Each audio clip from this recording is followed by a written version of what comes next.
Earlier in the program, we told you about how Louisiana agriculture contributed more than $11 billion to the state's economy last year as a result of some good crops. Neil Melancon now joins us to tell us about how we almost tripled our money through finished goods on this week's Bottom Line. The Bottom Line is brought to you by the Cotton Board, strengthening the fiber of our industry.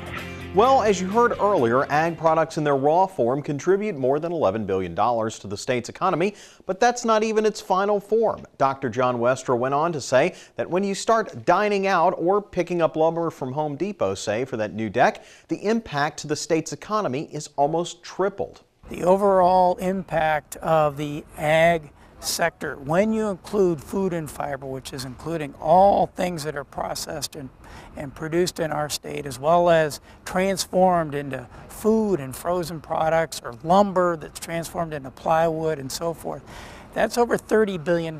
So it's a significant part of our state's economy. The bottom line here is pretty clear. While agriculture isn't the biggest contributor to the state's economy, it's an indispensable one. A recent study, in fact, showed that demand for fresh produce is going up in this country, while our ability to produce it is going down due to labor shortfalls. The difference is being made up in imported produce. Now, I ask you, is that something you want for the state, to have many of the products that are uniquely Louisiana come from some other state or country?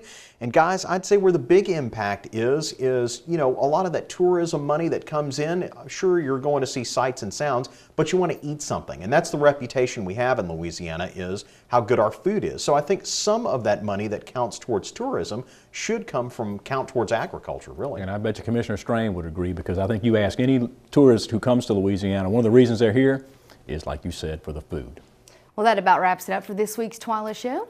Next week, we will have an encore presentation of our program from Washington, D.C. That's because the TWILA team will be traveling to bring you stories for the next week's show.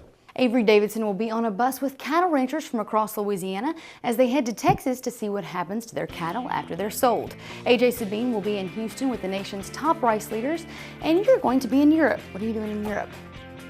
Vacationing. Don't ask.